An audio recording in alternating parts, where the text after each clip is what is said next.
Hello, everybody. Welcome to the LIPP Men on Sports on UFL. I am Sportcat. I am the producer and mere button pusher of this show. So I am going to bring out the two hosts, Daddy Lippman and also Junior Lippman. So I'm gonna hide down here in a corner. You guys do such a great job. That's not the right corner. That's a whole new setup. I haven't seen that one before. Me either. Where the heck that came from? So I don't know what's happening here. You're making me dizzy. It's all buttons I'm pushing. I don't know. By the way, the chat is open. We're live on Twitch, LinkedIn, Kick, Facebook, Trovo, the Parapost Network, maybe the Fuel Network. Who really knows? We are live on yergsradio.com, and you can listen there if you can't watch us on YouTube. And always remember to come back and follow, like, share, and subscribe. And if you want to call in and ask either of the LIPP men any questions, there's 1-888-88-YERGZ, 1-888-88-YERGZ on your phone pad. So, okay, carried away, boys. I'm done. All right. Well, thanks, Glenn. Hopefully you're not done completely. How's it going, Jake? Oh, it's going well. And thank you, Glenn, for getting us started. It's always nice to hear your voice. I appreciate everybody covering up last week to make do without me. But we're back this week and better than ever. How are you? Yeah, they missed you. Everyone missed you. Yeah, I made some crazy picks. So there was a hue and cry. I mean, yeah, we did miss your picks. I mean, no. and so you couldn't live in shame for me getting another 4-0 weekend. It keeps happening. Or live in pride. Do you have the script or something? I mean, I know you like WWE, but this isn't supposed to be WWE here in the UFL. Actually, it's a work. Remember, the Rock's involved, the whole thing. So meanwhile, this is a true story. So I'm tuning in to watch the late game yesterday, San Antonio and Arlington. And I'm on the right channel. I have it set to the DVR so I can confirm it's on the right channel. But sometimes they move it to, to FS1 or FS2, depending what's on. But no, that's not happening. And the reason I'm mentioning all this is because there's bowling on.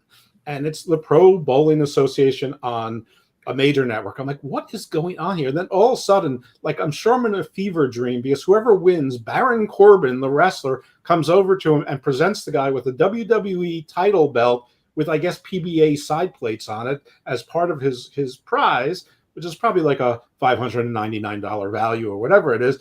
And I'm like, this can't possibly. I must have fallen asleep on the couch looking for the UFL. I need to wake myself up. This can't possibly be happening. I'm not seeing Baron Corbin with bowling at a WWE title belt, but yes, it was. And then it breaks into the game. Huh. Nobody cares. What? Who was that? That must be the lingering effects of that fever dream. Anyway, folks, it is week 8 of the UFL regular season in the books. Week 11 of the LIPP Men on the UFL. And some of the questions this week is, was this trap week part due to revenge? Maybe. It seemed like people were trying. What about the haves and the have-nots? This has been a league that's often been defined pretty easily by haves and have-nots once you figure it out. But it seems like the haves versus the have-nots might be narrowing at a pretty useless time of year for it to narrow for those have-nots. But I guess if they had a 16-game season, maybe that's a little optimism. I did get a few late word rumors. So these are just rumors, but it does come from UFL Hub, which is not the same as News Hub. And that is expansion may be on hold for 2025, which is not great news for the league. And Michigan and I believe Houston they're considering relocating both of them to places where they'll get better attendance. No real shocks there. I am a little bit surprised about Memphis, but not after Glenn revealed to us that Fred Smith is basically buying all the seats in the place so that the team stays there. Fred Smith's from FedEx. And I forgot the third rumor, so it's not particularly important. Anyway, let's talk about Week 7 ratings. St. Louis at Birmingham. On Fox, it was 758,000 on the aggregate. That's not great news, but the good news is that it peaked towards the end as the game was. It was a very close game, as we discussed last week, and it peaked between 7 and 7:15 p.m. they rate these things by quarters. So those of you who are not crazy about following ratings, they do it by quarters. But it peaked at 1.452 million. So there is interest there, or people just tuned into Fox to see what was coming on next. Could be a little bit of both, but that's a pretty impressive number. I feel like we haven't seen a number like that since week 1. Yeah, and this was the two best teams. I believe there was one game that averaged 1.3 that was in prime time on ABC on a Saturday night. And we did talk about last week that Fox in the upfronts did say that Friday nights, they got rid of SmackDown. SmackDown's found a new home on USA, which is where Raw is now and won't be in 2025. They're going to be on Netflix. But the point of this whole thing is not to talk about wrestling, though I can hardly resist, is that 8 to 10 slot, Fox has said that they're going to fill it up with sports, including college football, college basketball, and UFL Friday night primetime games. So that's 10 games, maybe a playoff game. I don't know, but I think that'd be an interesting experiment, and we'll see how it goes next year. But I mean, a shift in the schedule, which will be interesting to see. We've come accustomed to this 2-game Saturday, 2-game Sunday format. So throwing in a Friday game, which game do you eliminate? That'll be interesting to see how it all works out. It sure will. I mean, hopefully afternoon games, especially the ones that are going to be on ESPN2 or FS1, with other conflicts for some of the other sports that are bigger draws like baseball, NBA, and NHL playoffs, things with less conflict. The reason why it's most significant, listen, networks can do pretty much whatever they want, but Fox is a half owner of the league, and usually on upfronts, you are selling advertisers on your products. Now, the advertisers and the sponsors know the score, but you don't usually promote something in the upfronts if you intend to can it. So despite the expansion maybe being put on hold, I would take the upfronts as a pretty solid sign of season 2, which hopefully means season 2 of the LIPP Men on UFL. I mean, maybe by then we'll both be men. I don't know, or maybe I'll revert to a kid. I think the odds are more likely that we'll both be boys. Yeah, I think you're probably right about that. Memphis at Arlington on ESPN, 586,000 aggregate. Michigan at DC, also on ESPN, 665,000 aggregate. San Antonio at Houston, 572,000 on ESPN. So ESPN not ranking up the big numbers. I think I'm told that's always the case, and that actually the networks are fairly pleased with those numbers. That said, those of you who know me from the wrestling world know that networks rarely say bad things about the shows that are on. They say bad things about them once they're gone. So allow me to be a bit of a cynic. Jake, what do you think? I mean, I definitely like the million numbers, or closer to a million than this 500,000 number that we're getting closer and closer to. But I can't say that those numbers are terribly surprising. And I think what it goes to show is that the UFL social media team is doing their job. I mean, when you can put together an exciting, high-profile game, people are tuning in.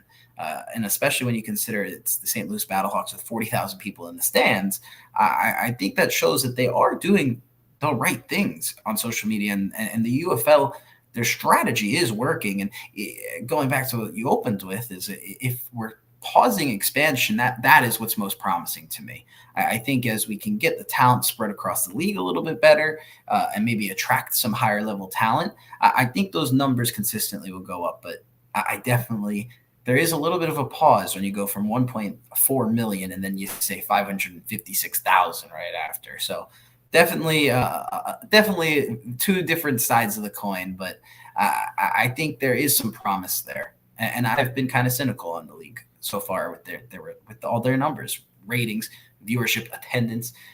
There's a lot of improvements that we could see, but I do think we're seeing some promise here.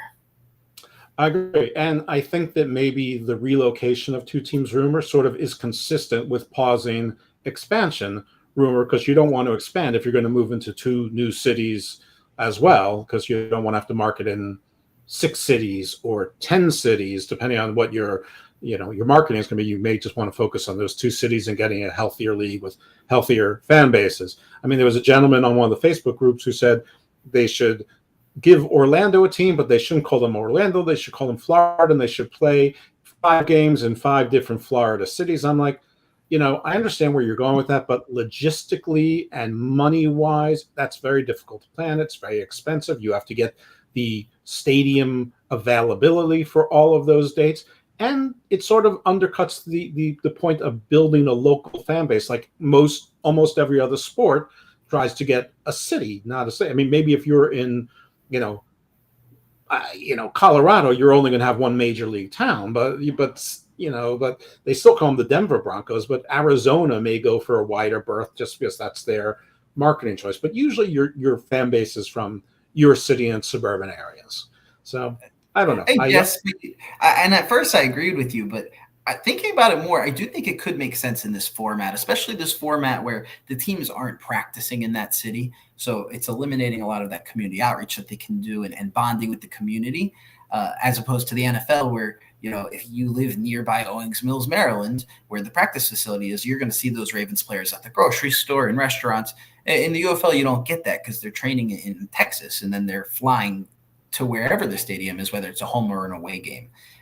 So it could make sense in this format. And I kind of think of this from an MMA lens where, this is the regional scale. So let's go to a lot of towns. Let's develop really strong relationships there and build into being, at that state level and playing in these big stadiums. It might actually do them some justice, if you take a game to Tampa and then you take a game to Jacksonville and you go to all these different cities in Florida at smaller venues that you're able to fill. It might help you get that outreach, and maybe it would work.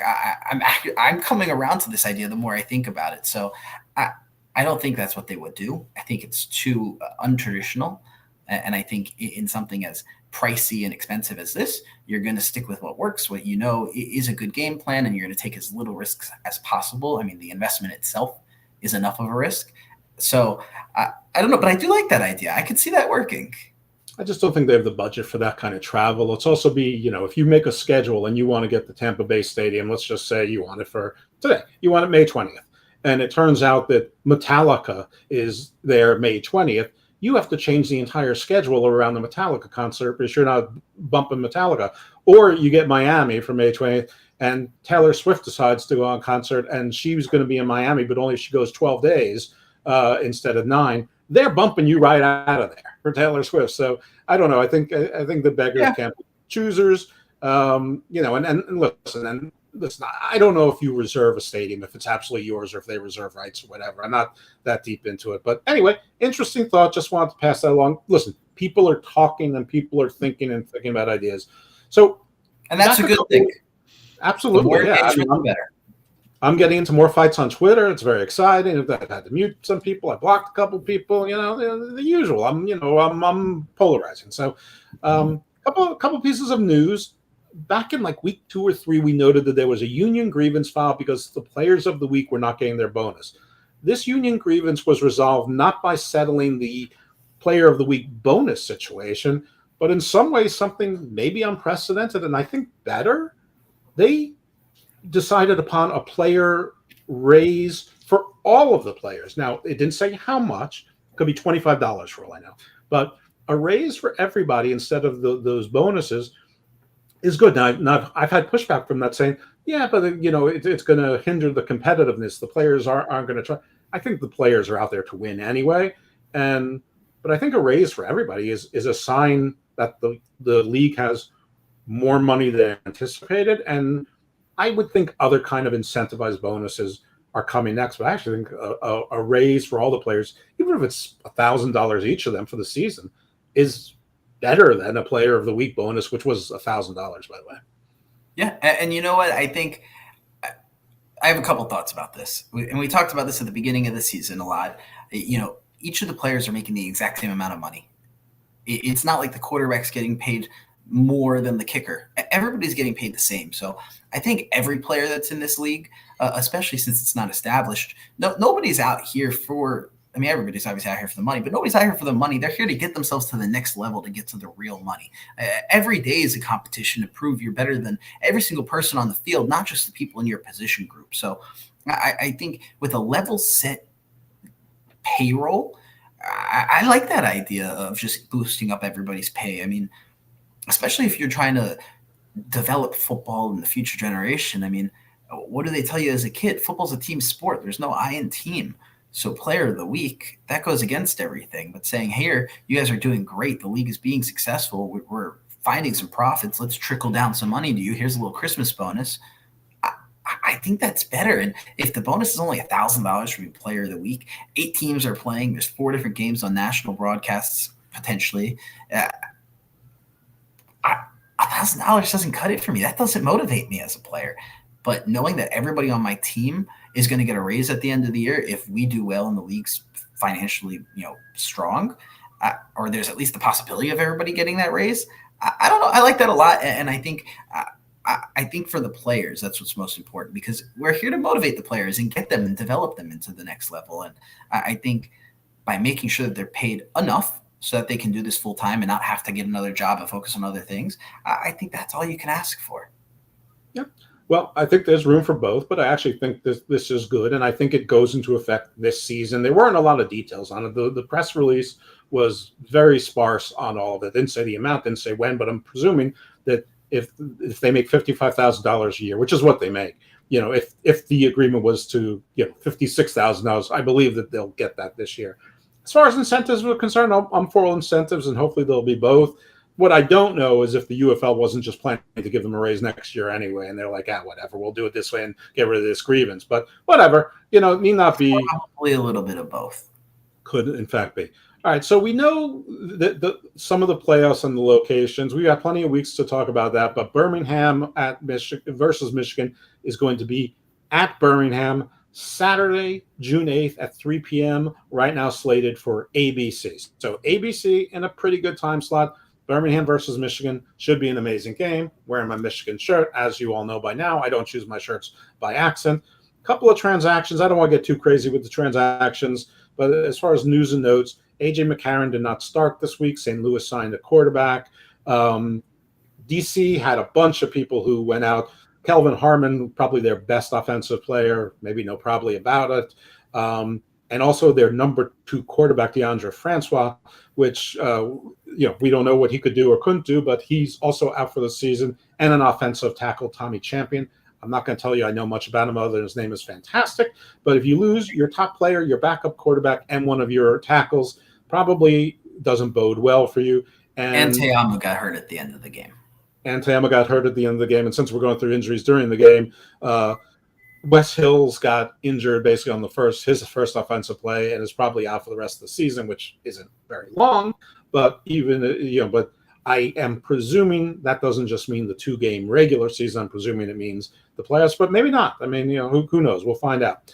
So our first game this weekend was Memphis at Michigan. They boasted 9,370 fans in attendance, but it's actually 99,370 because Tom Brady was at the game and he counted for at least 90,000 people because his aura is just that big. So I'm all proud of myself because I'm I really like this Lewerke kid. He's going to be starting quarterback. And yeah, he is the starting quarterback for the opening drive. After that, it wasn't. They put in Perkins, but it didn't seem to matter. Whoever was playing was pretty good. So we've got. Yes, there's the aura right there. Look at that, man. Jeez, I mean, not a care in the world. The only guy I know to survive a roast and be just fine with it. Okay, even though I said I wouldn't do it again. Too late. You already did it, pal. I can't do a Misfits roast though, but I can't talk about that. We'll be banned. Okay, all right then. All right. So the opening drive, we have a touchdown, and of course the missed extra point. The touchdown went to someone named Hakatini. So Cole Hakatini. Yeah. Missed extra point. That's where Hills got hurt. And Perkins comes in at quarterback for drive 2. Cookus, he's back at quarterback. His opening pass is a beautiful catch to Dawood Davis. He just runs all the way down the field. Nobody's getting close to him. Extra point missed. It looks like, wow, Memphis there's no quit in them. Perkins comes in at quarterback for drive number 2. Colburn, he's rushing, he's catching, he's going everywhere. He gets a rush TD. The extra point, of course, is missed. So, it's a pretty back and forth shootout going on here in the first quarter. Cookus comes back in and promptly throws an interception to Michigan. We have the quarterbacks doing alternating drives at this point on Michigan. But Lewerke doesn't really seem to move the ball this way, so we get it back to Memphis, and there's an offensive penalty, then a fumble. It is recovered by Cookus, For a loss, it was a strange little batted ball, but just not in sync. We then get Perkins coming in for his drive, and he throws one to Devin Gray for a 50-yard touchdown pass. Extra point missed, of course. They actually, at first, it looked like they got the 2-point conversion, but a official review showed there was an offensive penalty on it. They got that rescinded. In any event, they got the 6. It's 18-6 at this point for Michigan. Memphis, despite the score, played pretty well on defense. I mean, they were giving the ball back to Michigan in pretty good position. So Memphis is driving. It looks like they're going to make the game a lot closer than I want them to. But the quarterback gets sacked on a big 3rd down after the 2-minute warning expires, so they have to settle for a field goal. So it's 18-9 at halftime. Okay, opening play of the second half, Cookus gets sacked, and then he looks like he tries to pass it, and it doesn't work out, and he gets hurt again. Once again, Cookus seems to get hurt like every single game. So a guy named Josh Love comes in at quarterback. And actually, the team sort of seems to respond to Josh Love. They love Love. Everyone loves Love. What the world needs now is love. Yeah. What the world needs more of is love. And I believe this was his former team that he stepped in against. It was. They were saying he was the starting quarterback for Michigan last year. So they were talking about a little revenge, but you couldn't see it on his face. Anyway, he throws a touchdown catch to Davis. Missed extra point, of course, the bane of my existence. It's now 18-15 on behalf of Michigan. Bates, uncharacteristically, misses a field goal. I will say this, that Josh Love had a much better rhythm with Memphis. They kicked another field goal, tie up the game. It's 18-18. Perkins now seems to be more of the primary starting quarterback. It's not Lewerke Perkins. So Perkins is playing well. He moves around his feet. He brings an extra dimension. Colburn, rush TD, extra point missed, of course. So it's 24-18 at this point. Notice no extra points have been made. The Michigan defense takes over on a fourth quarter turnover. They achieve a first down right after the 2-minute warning, and that's basically the end of the game. That was a ballsy 4th and 1 call, though, because they had time to play with, but they got the first down, and the game ends 24-18. Coach Nolan and the staff, bringing it in. They clinch a playoff spot. They're 6-2. Memphis falls to 1-7, though they didn't phone it in. So, thoughts, my friend? Yeah, and full disclosure, this is the one game this week I watched 0 of. Going into it, Michigan with a backup quarterback and Memphis with a backup quarterback is just not the most attractive matchup when you're busy. But I will say, in all of what I've read and what I've seen, first of all, seems like Michigan just did what Michigan does. They play defense first, they get in scrappy games, and they find a way to outwill you. And it doesn't really matter who's been a quarterback, running back, receiver. They just kind of do their thing. It's defense first, grinded out football. And nothing wrong with that. I think we do need to talk Bryce Perkins a little bit more. This is a guy who spent a couple of years with the Rams. He bounced around a little bit in college, Arizona State, Virginia University. But you kind of hit on it.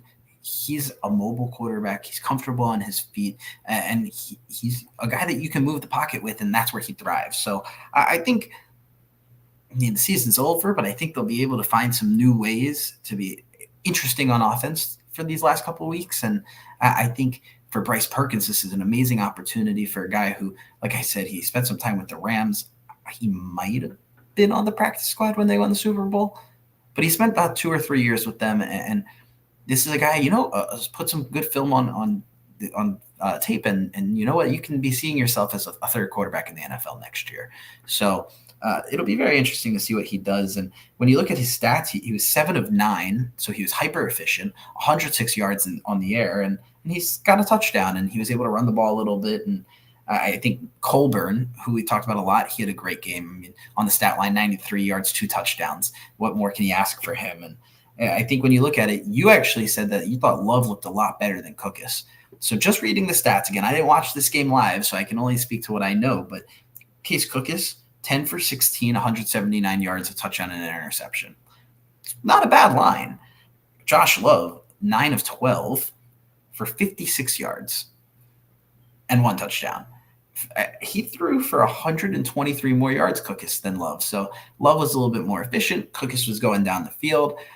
And one thing we'll talk in a later game is I do feel like these quarterbacks, as they get a game or two, they feel a little bit more comfortable to start throwing the ball downfield. So it'll be interesting to see if he opens up and takes advantage of this opportunity if he continues to get it, which he probably should, looking at how the game panned out. But very interesting game, and you brought it up. Both kickers missed field goals, and that was something we saw a lot of this week. I mean, kickers have been amazing in the UFL, and we saw a lot of mistakes.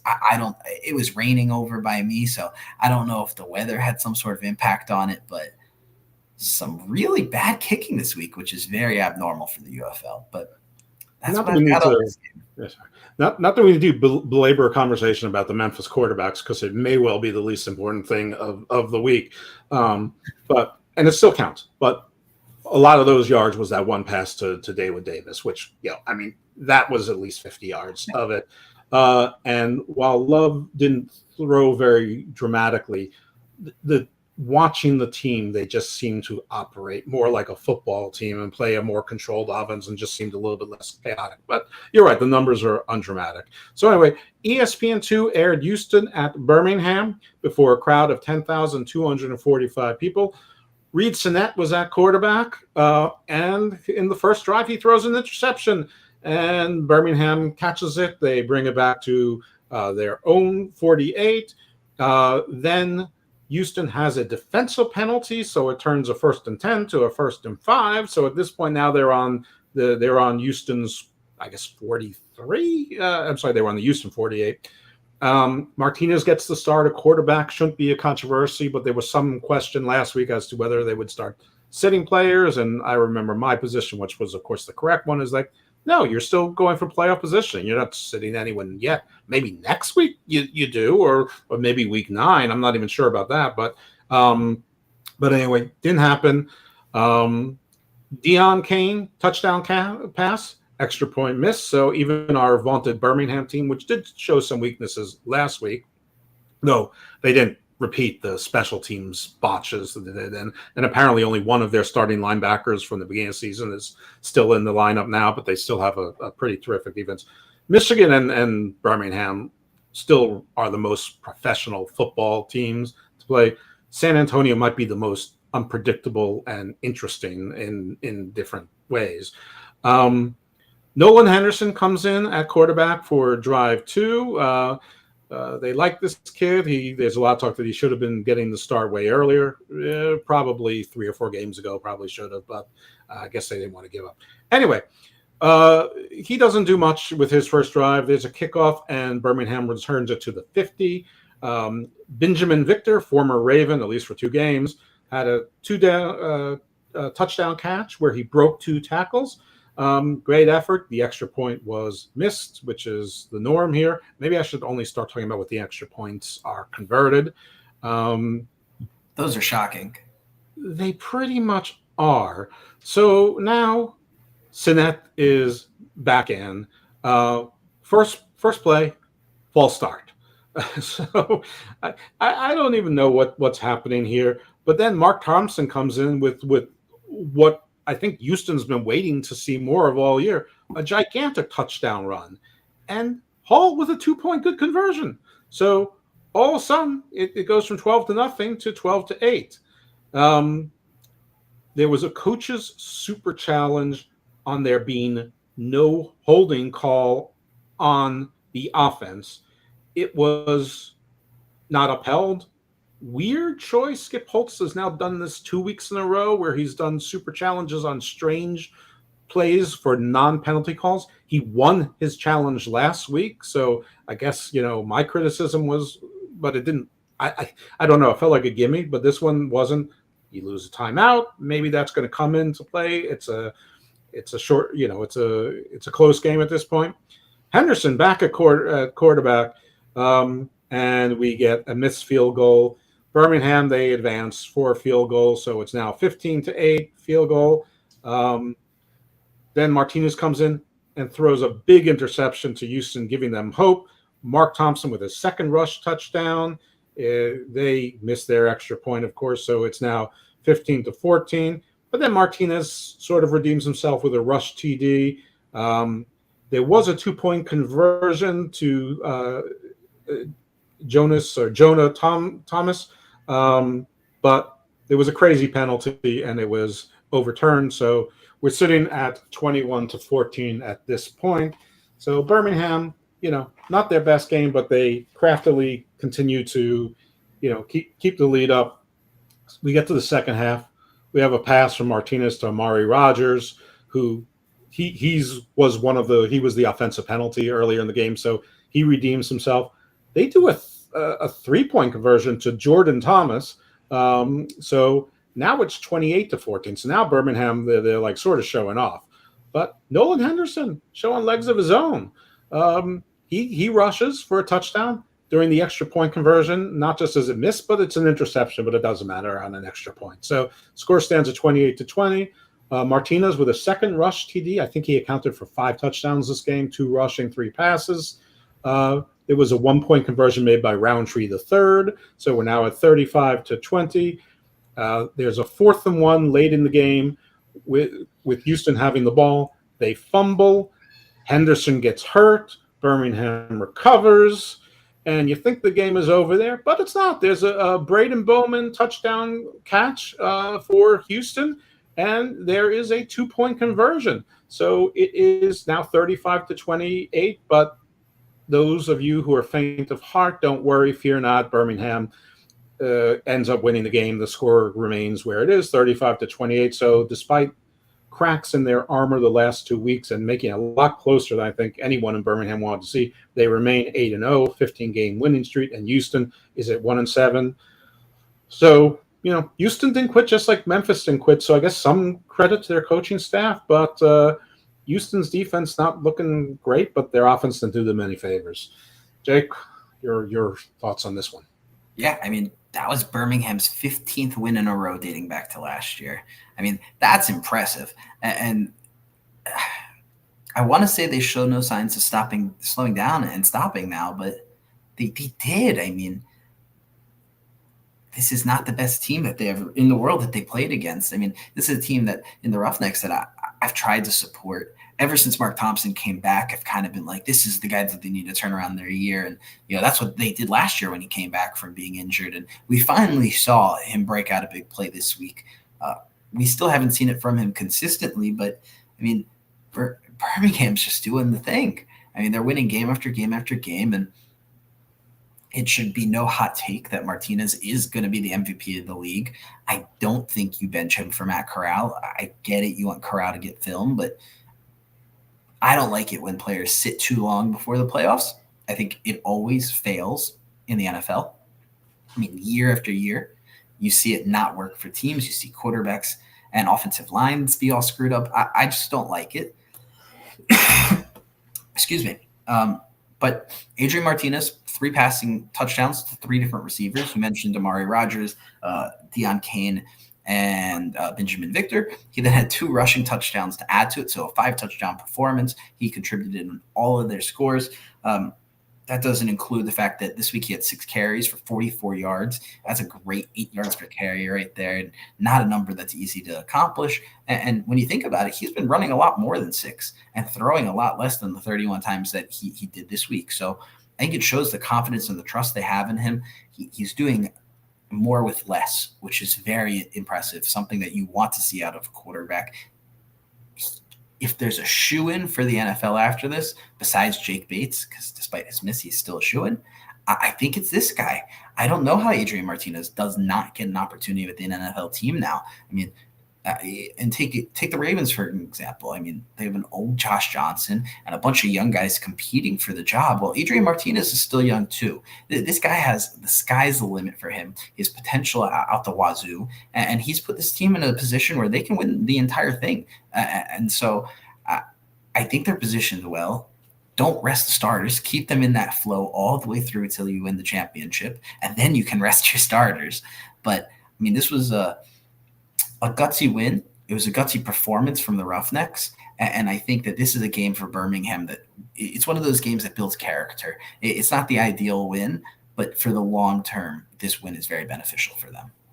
Yeah, some of the discourse that's been going on. There's two things that drive me mad on commentary. One is how they're constantly plugging gambling. I've ranted about that before. No need to rant about it again. It's too much. The other thing is how they mention, yeah, you want the players to get film. No, the player wants the player to get film. The coach and the team wants to win and win championships. And so that's where I'll disagree with you.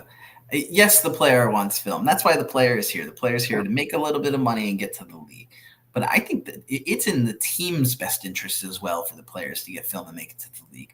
The more players that make it to the league, and you see on those NFL broadcasts, such and such player signed from the Houston Roughnecks in the UFL after X stats the year before, that's free brand promotion, free marketing. They don't plan to keep these players for year after year after year. I mean, in an ideal world, sure, but they're realistic. This is a business here. These players are here for a year, 2 years max, and then they're moving on to the next for their next opportunities. So I actually think that this is exactly what they want. They truly want to get these players to the NFL because it only benefits them when the players succeed. And even if it's not the NFL, if it's the CFL or another team in the UFL, the players or the teams, that's how they thrive. That's how they grow. So I disagree with that statement. Counterpoint. And I think this applies to the Canadian Football League. I think it applies to the former XFL, the USFL, this UFL. And I think it applies, and it's been shown time and time again with various wrestling promotions. When you tell your fans that your players are not good enough, that there's something better out there for them, or you bring in another promotion's talent as your champion in wrestling, and you tell your fans, our guys aren't good enough, we need to bring in, Kenny Omega from AEW to be your champion for a year. When you tell them what you are, as Maya Angelou said, you should listen. So if you're just focusing on these guys are going to the NFL, I understand the thought process, but that's not how you build a fan base. Your fan base isn't there to watch developmental. Your fan base is there to get behind a team. The fact that one guy makes it to the NFL or whatnot is bragging rights, and that's fun as heck. But you want to get behind your guys, and you want to be thrilled. It's like NXT with WWE. You want to love Trick Williams, and when Trick Williams makes it to the main roster, you want to be thrilled for him. But you want to enjoy him. You want to think that he's great, and you're watching NXT because you're watching not just the stars of tomorrow, but the stars of now in that brand. And I think that marketers make that mistake over and over. Listen, if that was going to work, it would have worked for the UFL the first time. The second time, it would have worked for the USFL the first time. The second time, it would work for the Arena League. It would work for the CFL. It doesn't. You need to focus on your guys to build your fans. And then when you build your fans into national or international fandom, then maybe you start focusing on some of the other things. But that's just one man's. I don't know. Counterpoint to your counterpoint in WWE or wrestling, when you're bringing in that champion, the current champion that they're getting, you still have under contract. You're still planning to utilize them. It's part of the storyline. But you're talking about WWE, who has exclusive contracts. I'm talking about Impact Wrestling, who brought in 2 AEW wrestlers back to back to be their champions for over 14 months. And you know what happened to Impact since then? They went from 233,000 viewers per week to 80,000 viewers per week within the last 3 years. Coincidence? I think not.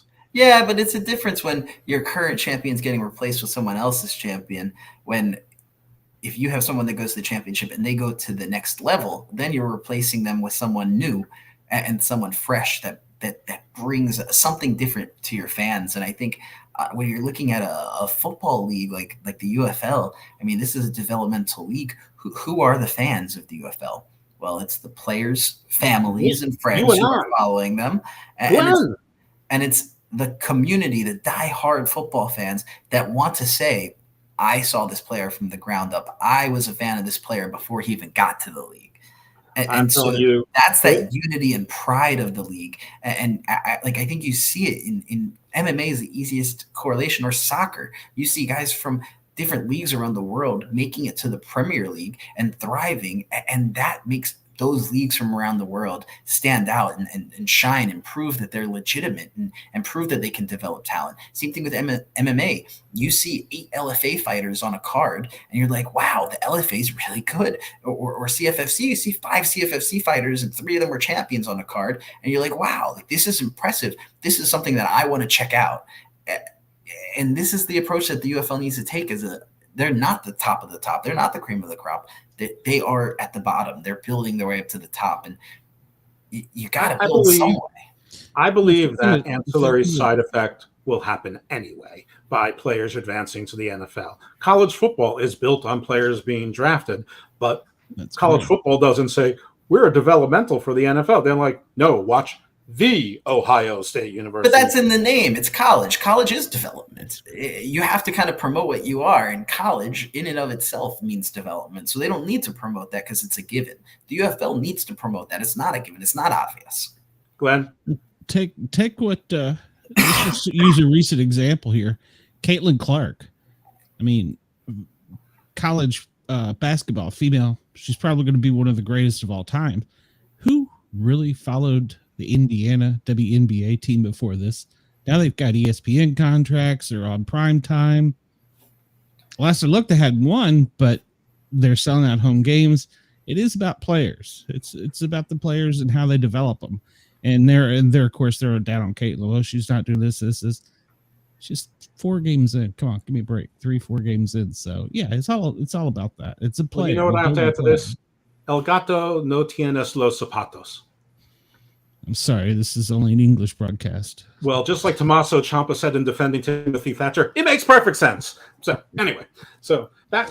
And by the way, I just want to throw this out, Jake, your kicker, he's not going to go to Tennessee because that's the only team that he can't score in is Tennessee. So he's not coming to Tennessee. All right, hey, but Tennessee needs every little bit of help they can, and Caitlin Clark, I think, is a great mention of that because. Who are all these new fans to Indiana? They're the fans of Iowa. They're those fans that followed her in college. So you got to bring your fans from somewhere. They're not going to just show up magically. You can't create demand. Number one selling jersey. Look at the money. 14 people from Iowa. The outro should be Tennessee by Arrested Development. So that's what I've gotten from this. All right. DC playing at St. Louis, and I have learned that I am incorrect. That Caw is not spelled C-A-W; it's spelled K-A-W. Wow!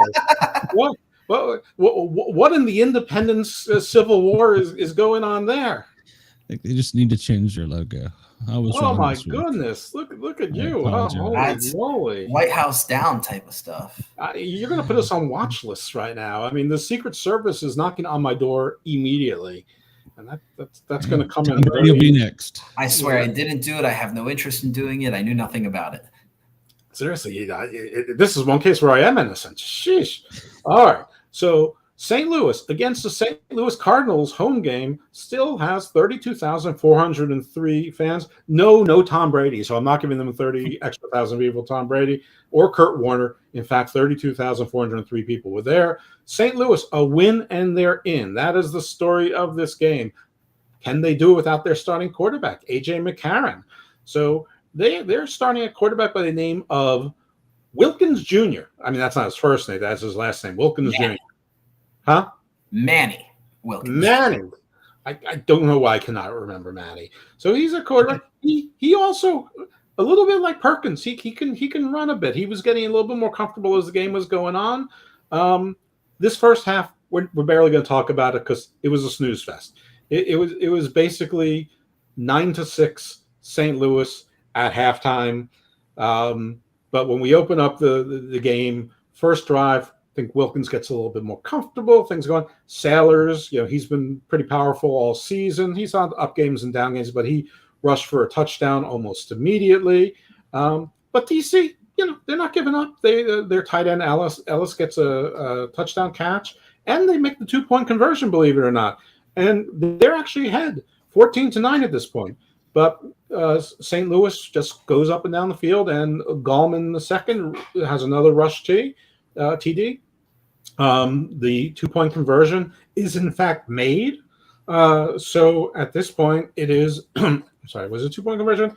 Yeah, 2-point conversion. It's 17-14 St. Louis. And then DC gets the ball back, tipped pass, intercepted by St. Louis on DC's 19-yard line.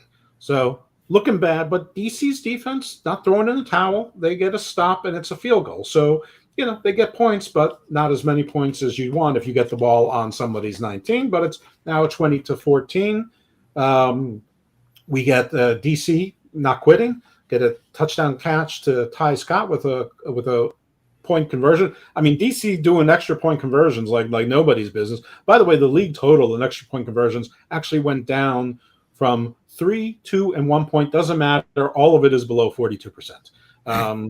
So I'm not even going to bother breaking it down. It's something like 41%, 40%, and like 36% or something.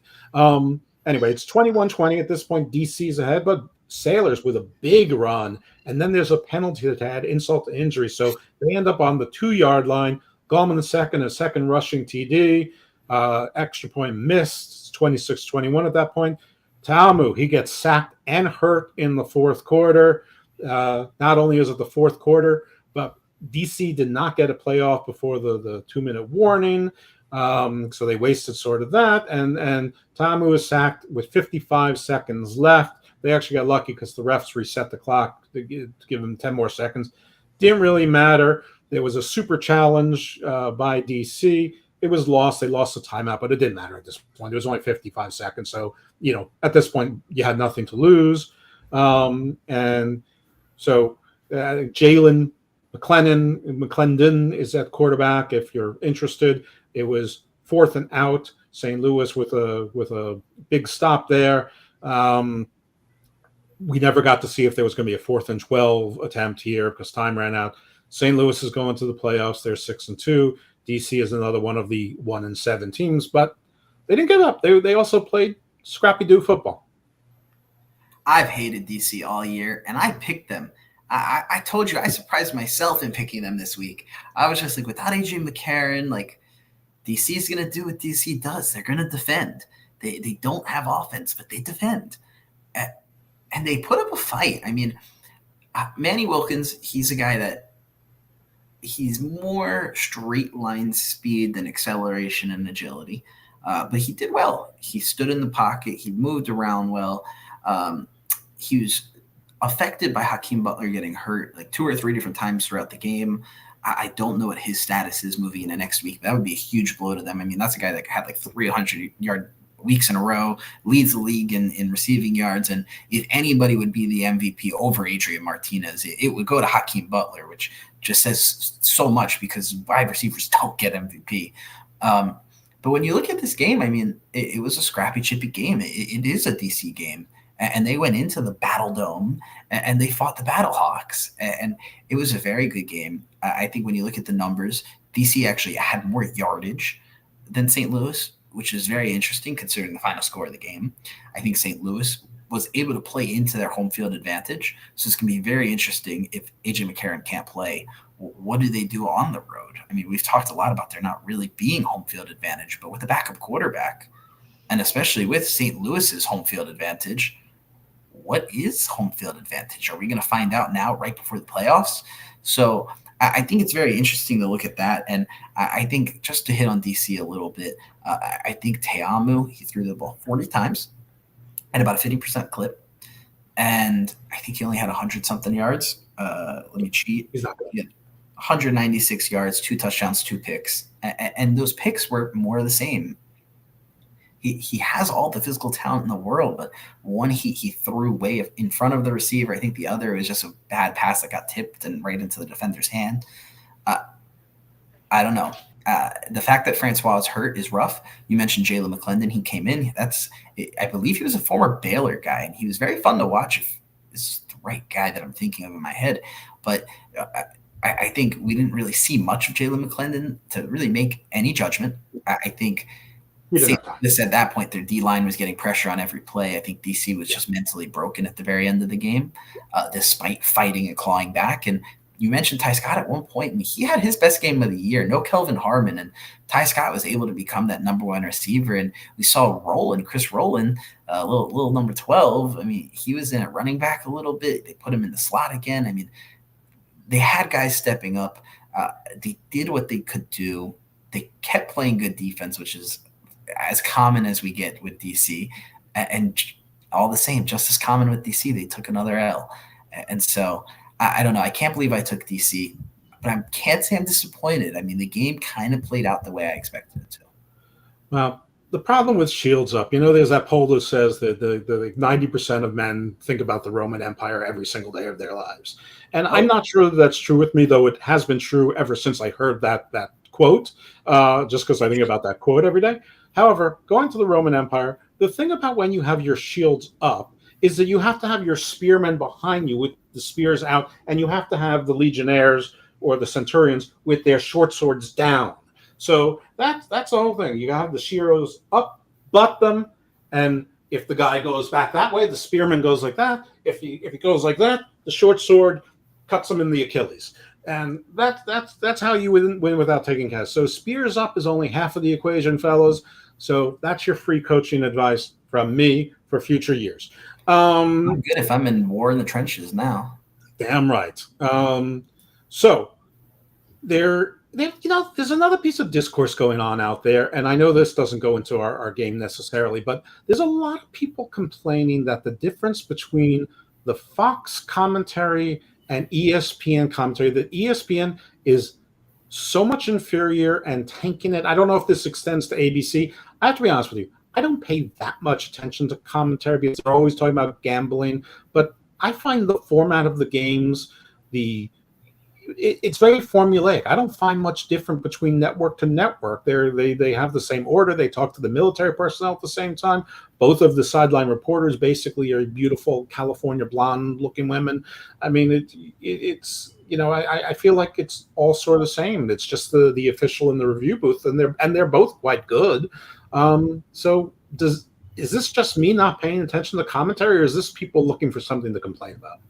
I think I'm with you with this whole people always have something to complain about, and I can't say I see much of a difference. I think ESPN might not have their bigger names, which might be the kind of the root for the concern, where Fox is kind of having maybe slightly bigger names, but they're also not using their A teams. So I have nothing to complain about. Personally, for me, when I'm listening to the broadcast, I'm listening in for really the ref's point of view mainly. And I like to try and hear the on-field stuff. I like hearing the play calls and trying to figure out what the play is going to be before it actually happens, which is kind of cool, something that they do in the UFL that you don't see anywhere else. But I think it's kind of all the same, and I think people always want to complain. I think that you're right about that. I mean, yes, Kurt Menefee is a bigger name because he replaced James Brown on the NFL today, for 1 year. I mean, but I don't think he's a superstar. Meanwhile, one thing about that, I mean, that brought my attention. Something happened during the Houston game. The sideline reporter. I forget if it's Kayla Burton or if it's the other woman. That's not important. The important thing is they were talking to Reed Sinnett, who was out at quarterback at the time because of performance, but they were asking him what the quarterback was going to be doing. And first of all, you could see that he really wanted his team to do well, and he was really pulling for the quarterback. But you could also see how well he knew his offensive line and he knew the defense, because he's like, yeah, right now he's looking to see what that linebacker is going to do, and it looks like he's going to do I think they're going to do a play action. They're going to go for it. And it's exactly what happened. Like, he knew what the plays were. He knew what the variations were. He knew what to look for in the defense, and that was great. So whether or not Reed Sinnett could be a more effective quarterback given a full season or on a better team or whatever, he knows his stuff. And just by that, I mean, maybe every quarterback is supposed to know that, but that was sort of uncanny to me. And like, if you are a college and you're looking for like a quarterback's coach or an offensive coordinator or assistant coach, maybe you look at him and you feel like you're getting a bargain. A lot of times it's the backup catcher, which ends up being the best manager in baseball. The backup I think there's more backup quarterbacks that are head coaches in the NFL than starting quarterbacks. Oh yeah, because backup quarterbacks don't make $100 million, but still, I was impressed. By a student of the games. Well, you are a former backup quarterback. So you tell me, am I impressed over something I should be impressed with, or is that just what's expected of you? I mean, I'll say it's fully what it's expected. And look, I only played at the high school level. I didn't make it to college. High school backup quarterbacks typically. That's right. Ohio State University. I know. Remember. The Ohio State University. And maybe it's just my competitive nature, but when I was a backup quarterback, every single day in school, when I was watching film, because the quarterback's always getting those questions in the film room. When you're strategizing, questions always going to the quarterback. They're either drawing on the board, they're having to verbalize it to the coach and to the team, and they're always put on the spot in front of a group. And so as a backup, you always want to be prepared. If that moment ever becomes yours, you don't want to be the obvious burden. I mean, you want to inspire confidence, because if everybody's confident, they're going to play better around you, and it's going to better make you look good. So I think it comes with the territory. I mean, from day one as a quarterback, that expectation. That the burden is on you to know what everybody's job is on the field. And that's not just your team, that's the other team. And I think that's what makes you a better quarterback. And I think that's why you see a lot of backups have successful coaching careers. And, to talk me and toot my horn, I had to go and help my defense when we were in need due to injuries, and I played some linebacker, and I am not built for linebacker at all. But I was able to be successful because I knew exactly what was going on in the field, and I was able to help communicate, which helped our defense. But what's going on? Yeah, we're excited to have the excitement. And so that's great. So, folks, here you get it from our own insider, former backup quarterback for the University of Alabama, actually played behind A.J. McCarron, and dated his wife's younger sister. So all of that is 100% true, and you're getting it only here. So apparently I was impressed by what is just presumed to be the backup, sometimes starting quarterback's job anyway. But all right, so enough about me on this. So back to Arlington at San Antonio, our last game. You already heard my charming story about bowling and Baron Corbin. Same story here. San Antonio win, and they're in.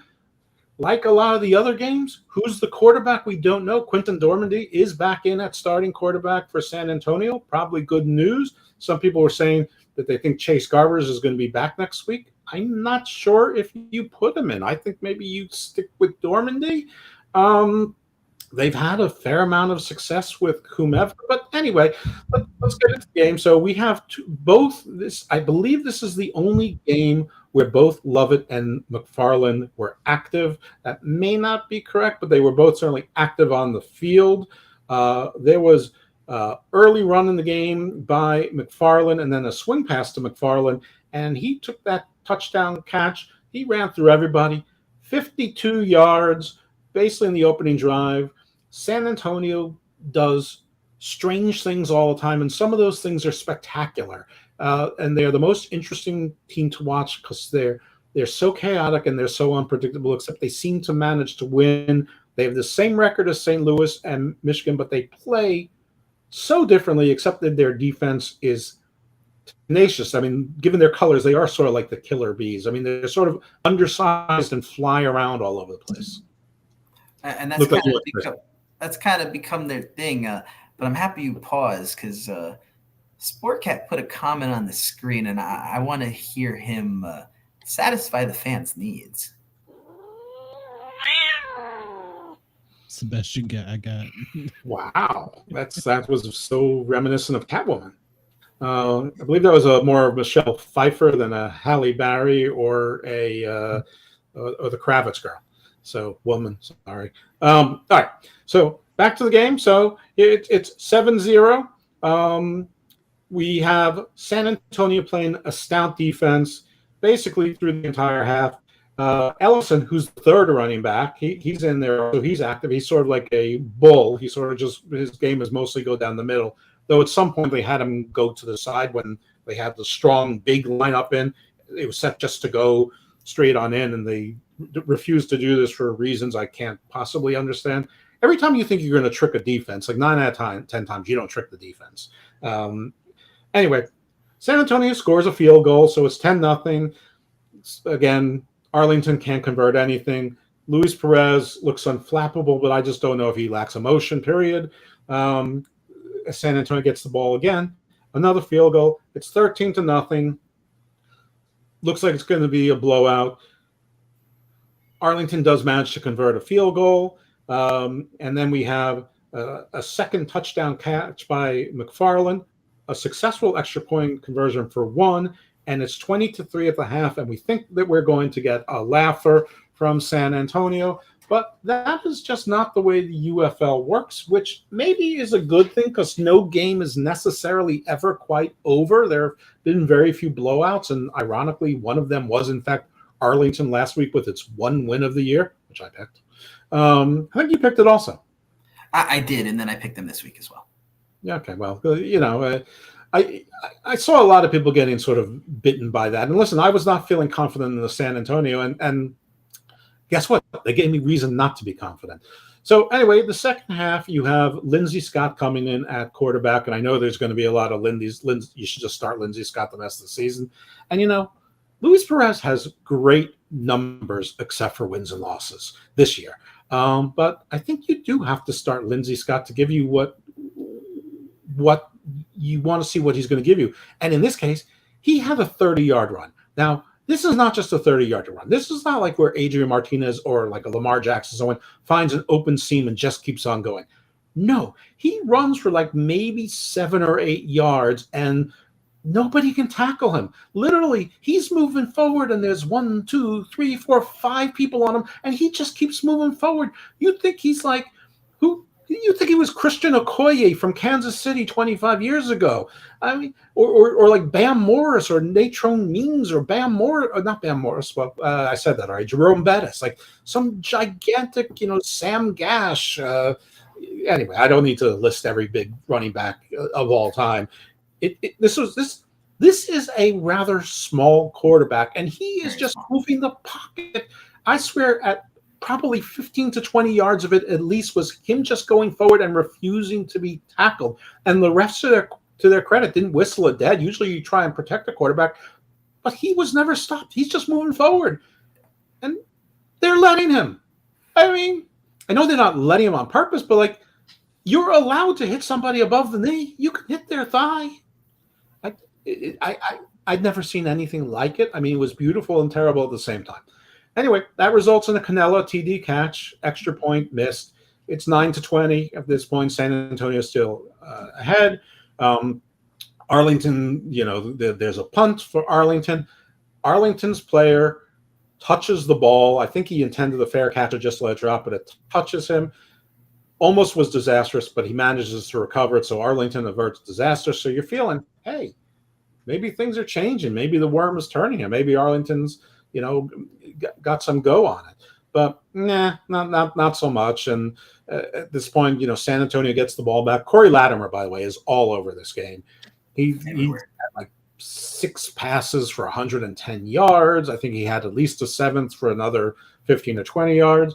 But at some point, he scores a touchdown, but there was an offensive penalty which recalled the touchdown. That was annoying. And then San Antonio missed a field goal. So it's still 20-9. We then have a 4th and a short stop. Pretty controversial because if you looked at the forward progress, pretty good argument that he made the first down. There was no super challenge. I probably would have super challenged it if I was Arlington, because really you have nothing to lose. But Bob Stoops, I don't know, maybe he's trying to pitchfork and torch himself. I'm not sure. And then San Antonio gets the ball back, and they go for another field goal and miss a second field goal. Over what's his name, Santoso? Yeah. Well, the Saints were not with Santoso this day, my friends, because he missed 2 field goals. Very unlike the UFL kickers, period. Very unlike Santoso, pretty consistent guy. So Arlington gets the ball back, a touchdown pass to Peyton. The 2-point extra point attempt is missed naturally. At this point, it's 20-15. There is very little time left in the game. So Arlington doesn't convert on 4th down, but they do opt for their 4th and 12, an obvious call at this time to go for 4th and 12, and they get sacked. So 4th and 12, nothing, but San Antonio made themselves work for it. I would say that Arlington hung in there, but San Antonio really tried to cost themselves the game, but still managed not to. But I guess good teams find ways to win and bad teams find ways to lose, sort of. That's a good way to put it. And shout out to Josh Dory. Definitely will have Game 7 on later. Probably will watch the third period. Great series between Edmonton and Vancouver so far. It's been very back and forth. But I guess, yeah, you can put that out there, and good teams win hard, tight games. I mean, I think when you look at it, Anthony McFarland coming back was major for San Antonio. He had 118 receiving yards, 113 of them came after the catch. I mean, that's unbelievable. He showed his speed. His speed hasn't lost anything. I mean, that University of Maryland, shout out Anthony McFarland. I mean, he had a great game, and like you mentioned, I mean, John Lovett still had a good workload, and they included Ellison, and they were all able to get success. And I think that's their key moving forward, is making it easy for Dormady or Garbers if Garbers comes back. I mean, neither of these guys is the most accredited quarterback in the world, so give them a good running game and then allow them to be free to throw the ball over the top. And they both got good legs, so let them use their legs and run around a little bit. But start with a running game. That's what you need to win a playoff game. Good defense and a running game. And when you're San Antonio and you got Wade Phillips as your coach, I mean, you know your defense is going to be good. And I felt like the whole game they were showing signs of being a little bit broken, but they bent and they didn't break. And their defense gave them what they need. They got blessed with a couple missed field goals. I mean, missed field goals both ways, whatever. But I don't know. I feel like for San Antonio, as the largest betting underdog going into the year, they have severely overproduced, and they've done so well this year. And this is a team that I think really is a legitimate title threat. And I think when you look at it, there's a few areas for San Antonio to clean up. They got to be more efficient in the red zone. They got to get their passing game a little bit more involved, but they're getting there very, very slowly, but very, very steadily throughout the season. And when you look at it from Arlington's point of view, I mean, they kept making me feel like they were going to win. They kept making me feel like they were going to do something. I mean, I truly thought that they were going to win this game. And this is what was blessing my eyes at the airport while I was waiting to get back to Florida. And I'm seeing Luis Perez feeling free and throwing the ball down the field. And then I see him throwing an interception and them doing absolutely nothing with it. It was like it would be one good play, one bad play. They couldn't consistently stay successful. And by the way, that interception for a guy who was a pretty accurate passer, that interception, he threw it to, there was not an offensive player anywhere near that. And the only person near that was a very yellow jersey. Yeah, and those jerseys are easy to find. I will give San Antonio their flowers. They got to Luis Perez. He's looked uncomfortable under pressure all season. He doesn't like throwing on the run, it seems like. And I think for him, it's a very mental game. I mean, he's come in and back-to-back seasons taking his team to the championship. And I think he does that with his momentum. And I think right now you can see the frustration building, and I don't want to blame the management for taking Lindsey Scott first overall and then the coaching for mixing him in and not allowing Luis Perez to ever get in a rhythm. But at this point, you have got to start Lindsey Scott. I mean, there is no reason to keep starting Luis Perez. What's going on, rocket scientist? What is for dinner? I can tell you exactly what's for dinner tonight. I've got some pasta and a nice lemon butter garlic sauce and a nice piece of grilled chicken.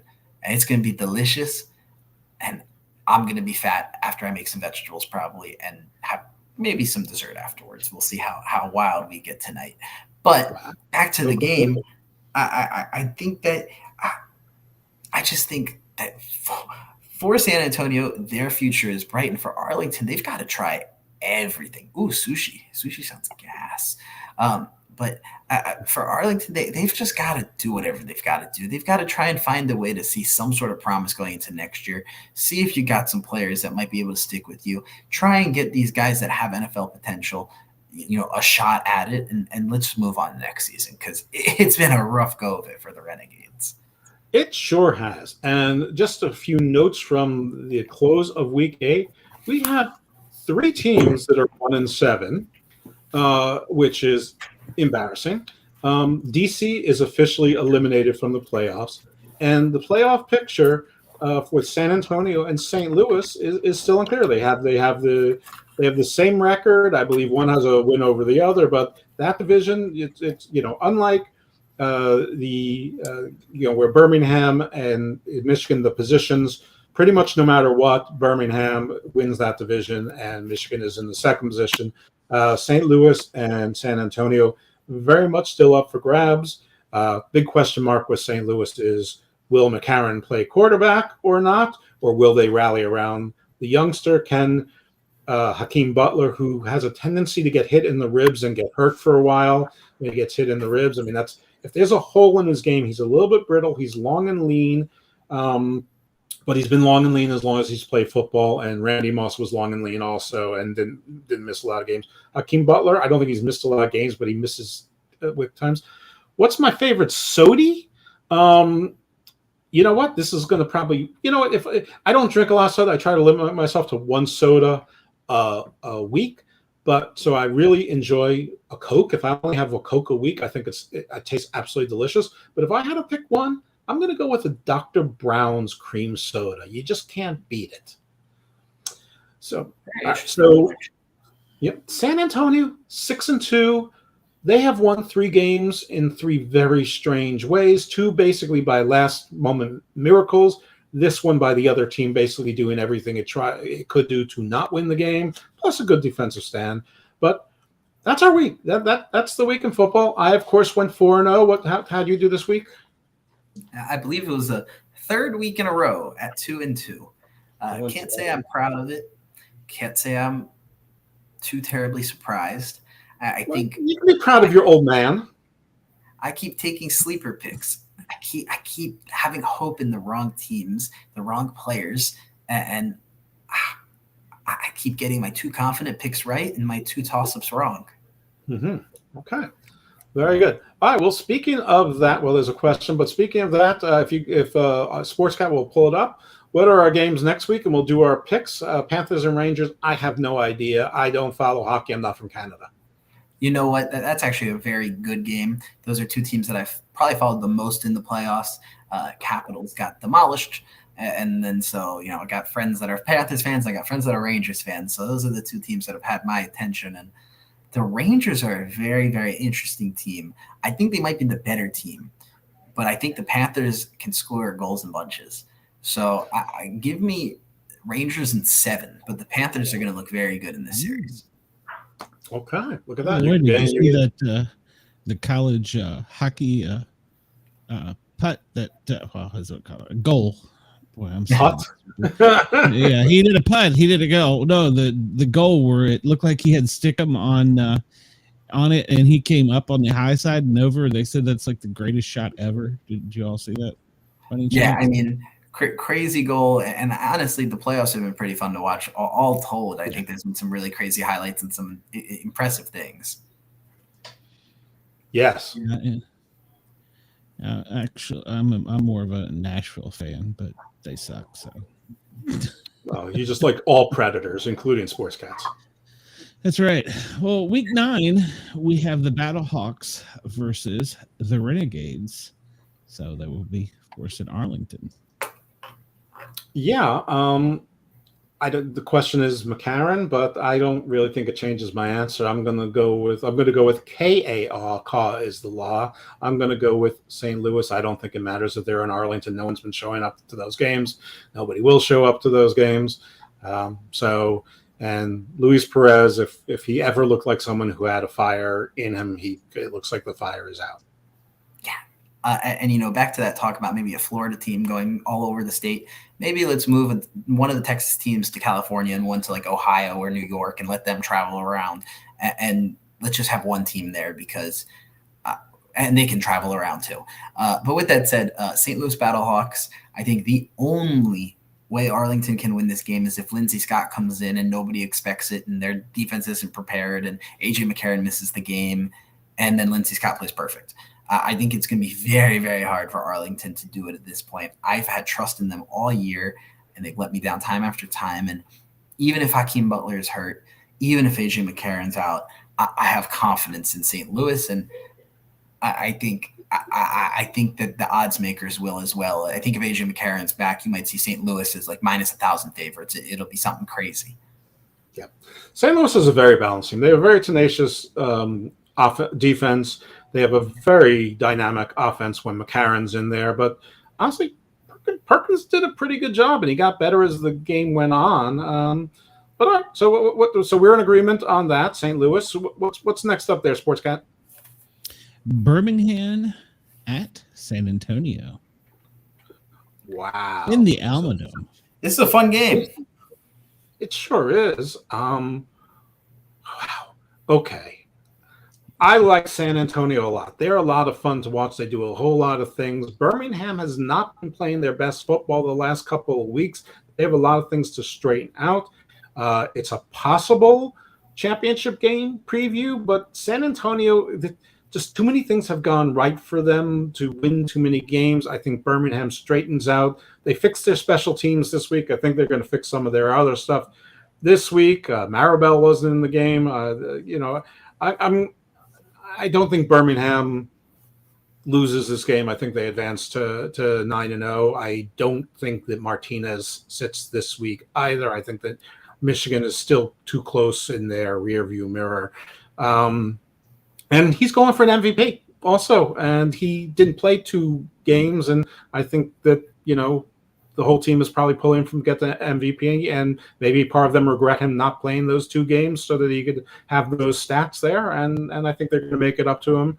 As long as he's safe, I think he'll be in the game. So I'm going to go with Birmingham. Yeah, and this is a really fun game, a really intriguing game. I mean, these are 2 teams that are playoff bounds, definitely a championship potential matchup. And it's hard for me because that unknown of, are they going to bench people? What is going to be the team that's actually going to show up? And I think with the Brahmas, is it Dormady? Is it Garbers? I mean, it goes both ways. Both teams, there's a lot of unknowns.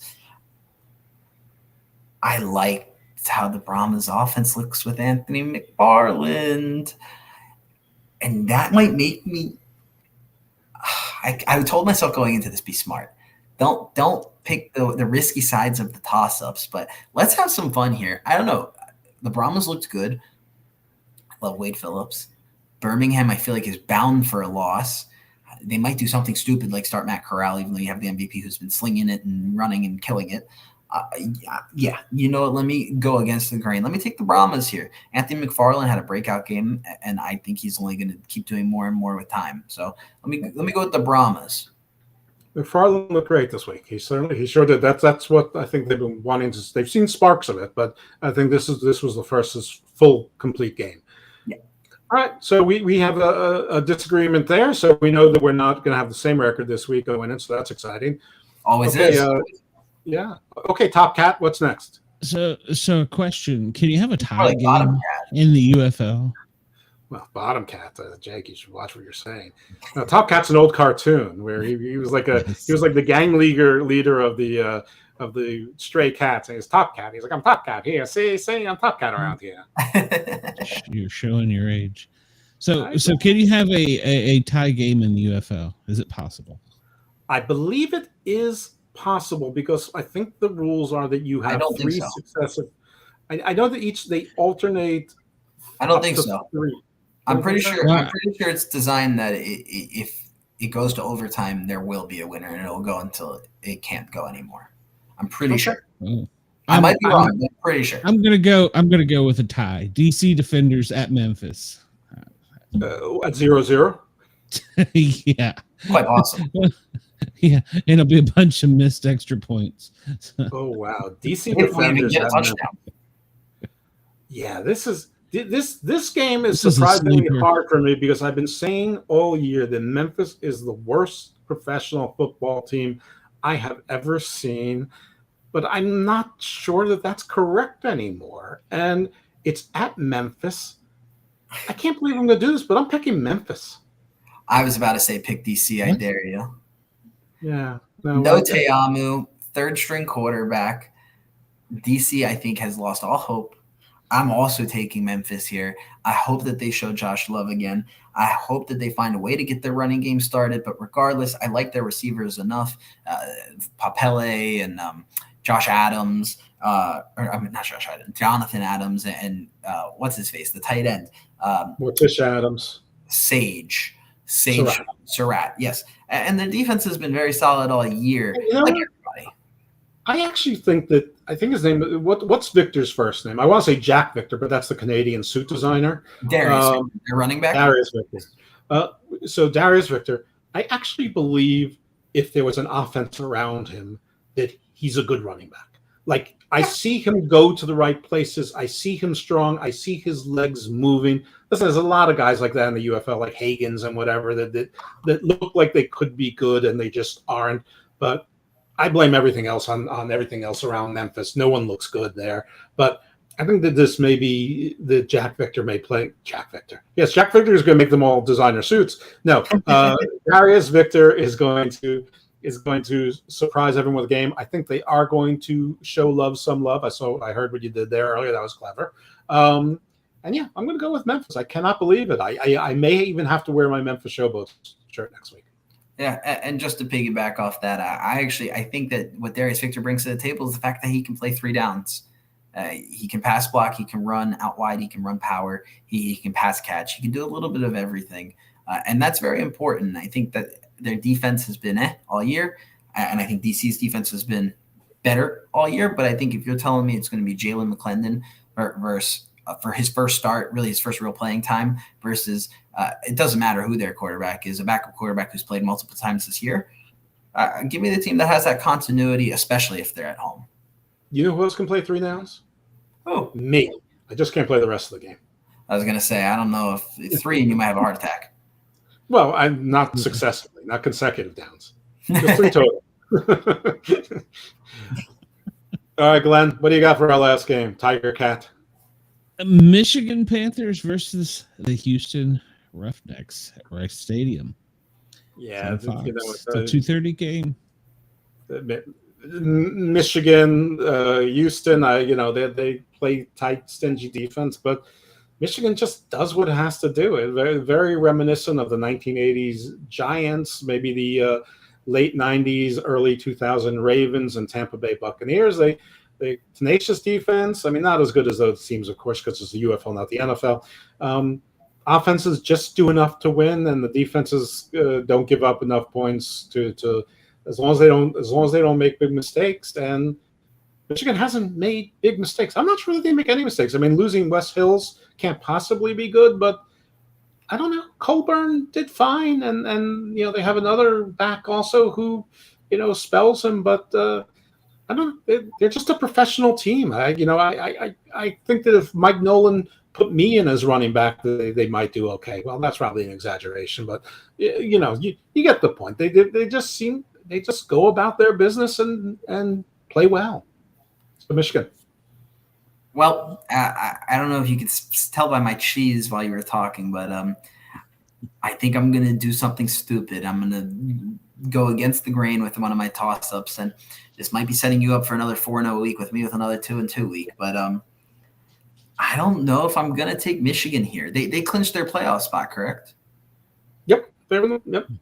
And they can't leapfrog Birmingham. So I could be thinking too much into it, but I think Houston has more to play for. For the 4th week in a row, I'm going to buy into this Mark Thompson effect. Maybe he'll help them win a game here. I think Michigan with a backup quarterback and Jake Bates in a cold slump, I think you're giving a team like Houston, who, despite being terrible, have at least been competitive, and their defense is always in the game, and you're talking about a defense-first team. I don't know. I want to take Houston here.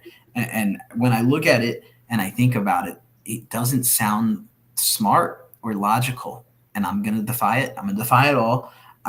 I think especially if they put Nolan Henderson there, he's hungry. It kind of reminds me of an outfielder with the way he's so fast and he slings the ball.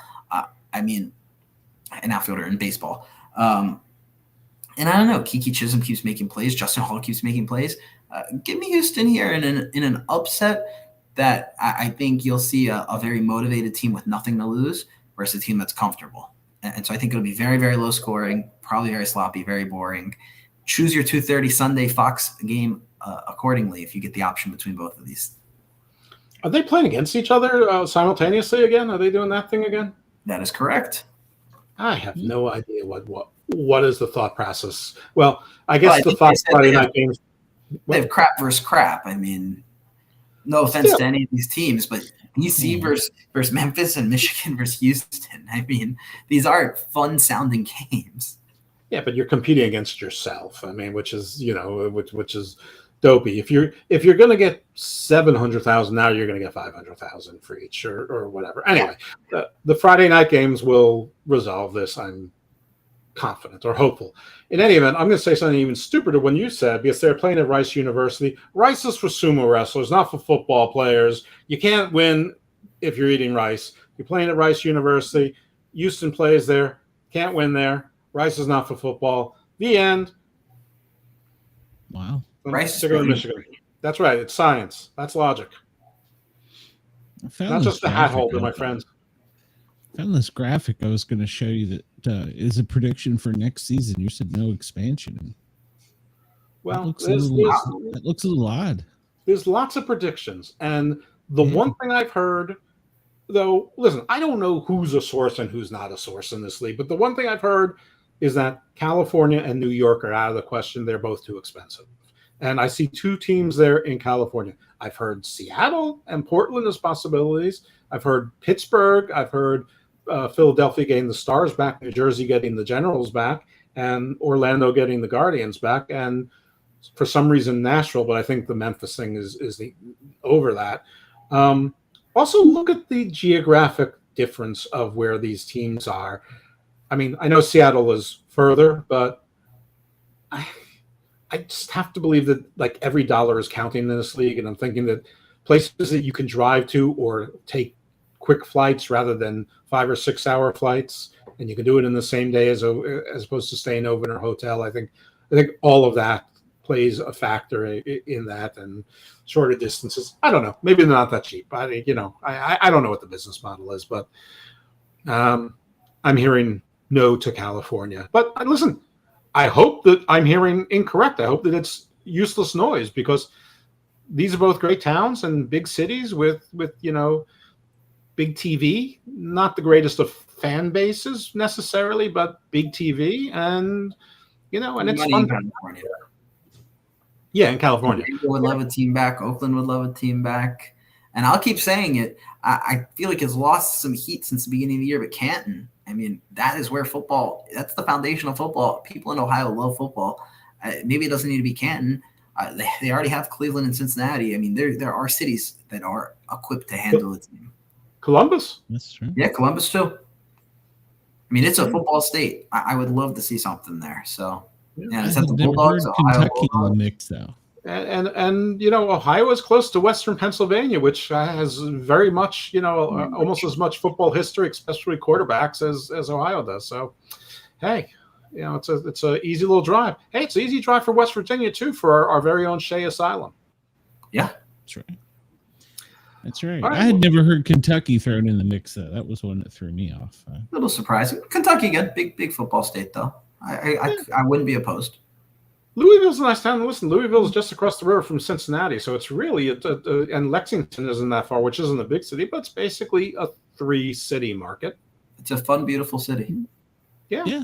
They like to arrest golfers there, so it'll be a good place. And I had the best veal chop of my life at an Italian restaurant in Louisville. It was like a stegosaurus.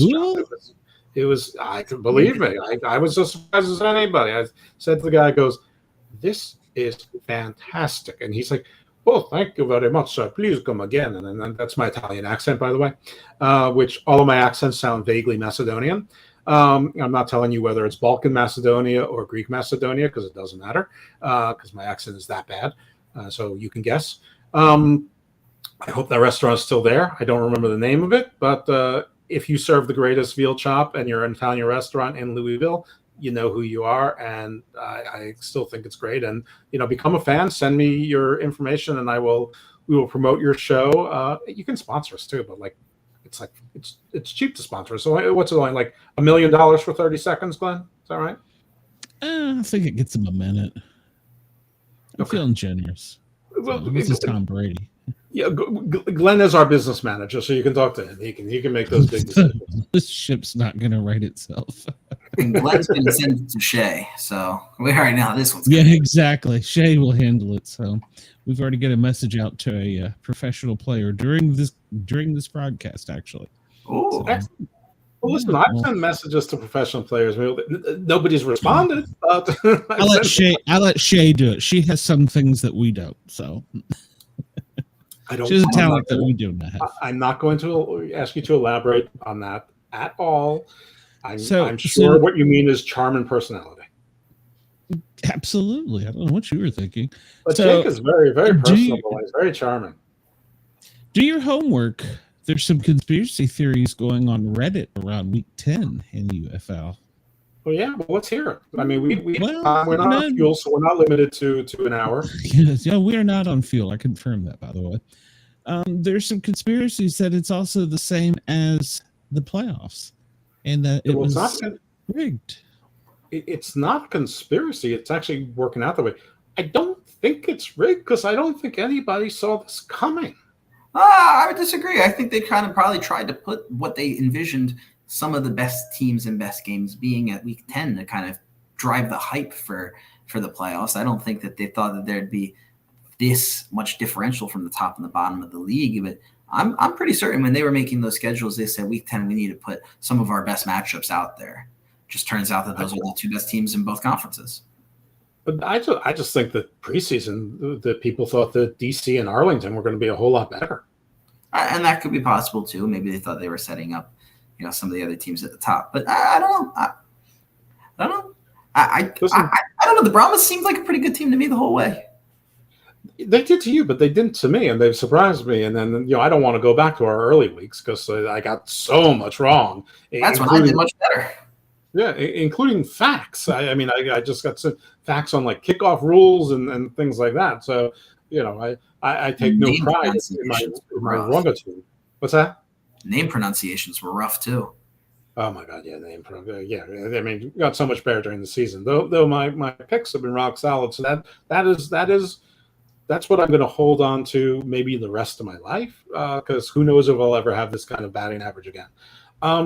Is there like a LIPP MEN trophy for this or anything? Just curious. I mean, it's called the Sportcat, and it's coming from you. I thought you were sponsoring it. Yeah, me. It's like a golden. It's like a golden cap, like the kind of thing they would get you, like burned by the Israelites in Sinai or whatever. That's horrible. I'm sure we could come up. We'll get Shay to come up with some underwear or something for you. So. Oh, terrific! She loves selling underwear. That's exactly right. I did have a woman send me a pair of underwear. It's like tell me you want to kill me without telling me you want to kill me. It's just friends do. You know my wife is from South America, right? I've been told, yeah. Okay. I mean, okay. Listen. Just stand in line with people who want me dead, so it's fine. I mean, once AEW doesn't get renewed, I'm somehow going to be personally to blame for that. So, well, I got to get you convinced to watch a new reality TV show this season. So that's all. Well, once AEW goes off the air, maybe I'll have plenty of time. And maybe I can convince Jake to come on and do a interview with Miranda. So, who's Miranda? I'd be down. Oh, I know. Yeah, he should be down. Miranda Maverick, yeah. Yeah, Miranda Fear the Maverick. That's right. That's copy that. Absolutely. You the two of you should absolutely arrange that, and I think that would be awesome. And she fights in July, so I'm trying to get it booked before then. So yeah, definitely should. That would be awesome. Interviews beget interviews. That's one thing I've learned. It's true. So, and Jake would know all the right fight questions. I just ask about pickles. So. Simple the pickle company. So I know I shouldn't ask this, but what would your question about pickles be? Well, I would ask what the best pickle is that she has, but I already know it's the spicy. What's her half sour? That's easy. Well, she may make a great one. I don't know. Miranda, here I'm plugging her stuff, but she owns her own pickle company, Prowler Pickles. They're actually pretty dang good. Sounds like a sponsor to me. Yeah, it could be. You never know. So she wants to meet all over the screen, over down there. If she wants to meet that hunk right there. It's going to cost her some pickles. Personally, I'm not a fan of pickles, so I think she makes spicy leave it out to pepper you strips. guys. Thank you. That's terrific. It'll be great for us to share. It'll go to Glenn in Atlanta, and I'm sure he'll make it very easy to share with me. That's great. We're like equidistant from him. Yeah, no kidding. Right in the middle between you guys. I'll kind of keep you separated. So that's right. Right, That's exactly what you are. You are the referee. You're like the field ref. What do they call the ref that on tennis on the line ref by the net? Center court ref. Line judge. Line judge. It's not like the back line. All right. So you're like the line judge. So perfect. All right. Very good. Good job. Good job, Glenn, refereeing and keeping us apart as always, because I'm going to tear his head off, except his head's on that side. So wait, my hand disappeared. Jake, you and your goddamn Doctor Strange magic. What wizardry is this? But ow. all right. Well, so Jake, you're gonna get. Have you got anything going on the next week? No, just life, living life, getting ready for my new job in a month.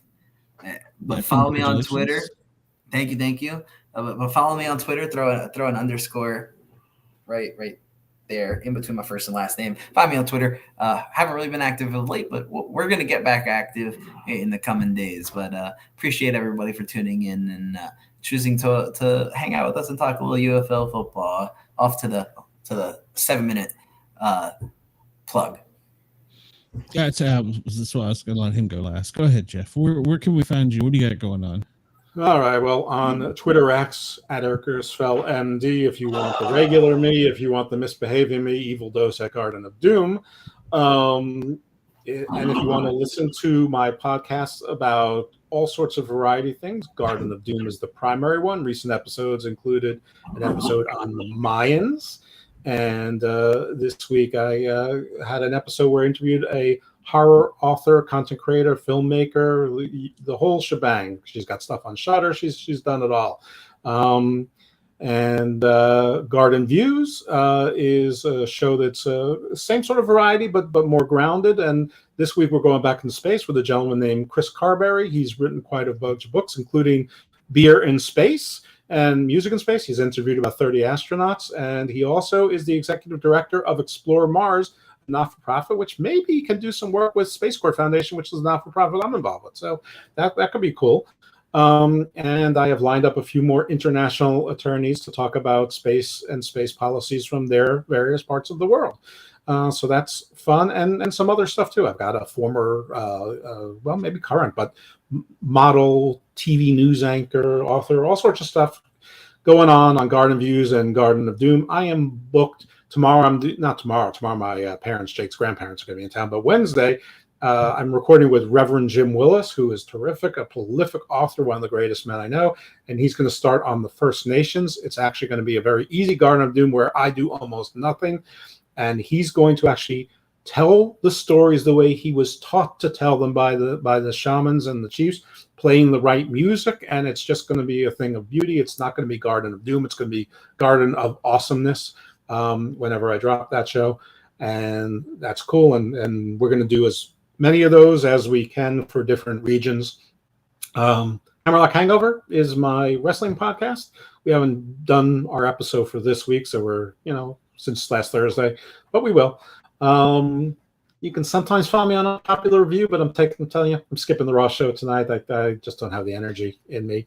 What else? I don't know. That's probably enough, right? I mean, I might do other stuff, but I think I'm doing a Garden of the Superior this Saturday afternoon. Oh, on the Hameen Media Group and the PWC, I'm covering for Smack Attack again on the Mighty Hameen Media Groups / Channel Attitude, Vince Russo's outfit with the Ayatollah bin Hameen, Yala, and Smack Attack. That's 11 o'clock Eastern.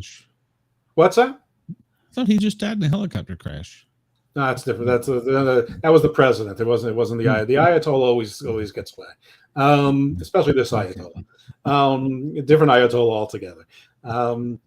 And Saturday afternoon, a Garden of the Superior with the great Steve the Superior, and we're going to cover the Huns, and with some emphasis probably on a guy named Attila. So yeah, I got a lot of stuff going on, and How Many Media Group, You're busy, YouTube, man. everywhere, and the Garden of the Superior will be on Unpopular View Entertainment. So, whew, or just don't You follow are me. a popular man. Well, I mean, I'm sure between all of those things combined, 17 people will consume that media. That's 17 more than you had. All right. Well, you can find me tomorrow spinning hits on the Thin Line Rock Station, www. The Thin Line Rock Station, from noon until 2. Do that Tuesday and Thursday. Friday, they got me doing from 6 p to 11 this flashback thing. So I'm doing a little disco. I'm finding some movies, music from the 50s for your dad, Jake. So, you know, a little doo-wop. So we got that going on there. The pair are normal guys. Wednesday night, I got a reporter and West Coast paranormal investigator. I just got an author who confirmed just a few minutes ago, so I'll have to size that up. And then Friday's the Grading Guardian gang. So they talk about sports and challenge coins and public safety and all kinds of cool things. So you can tune in there. In fact, I want to talk about your astronaut people, getting them to come over there. And then Saturday is the Misfits, where we just get a little crazy and, you know, sometimes get banned for 48 hours because of Tom Brady. It's a thing. But other than that, you know, that's all I got going on. I'm not that big of a deal anymore. So. Oh, that's sad. I thought you were, but listen, I'm riding your coattails. I'm totally clout chasing. So get your big a deal-ness back up there so that, you know, this is, you know, worth my while to be a parasite. Yeah, I'm just waiting for vacation. There's a beach in my future somewhere. All right, we all will be back for next week. The lawyer will have an answer about the tie because I'm still going with the tie game. Okay. We'll talk more about the conspiracy next week because I'm going to research it. I believe that could be a thing. Okay, good. Like the WWE. We love your input, Glenn. The more Glenn, the better the show. It would make the sense that The Rock would have a scripted football league. That is what I'm thinking.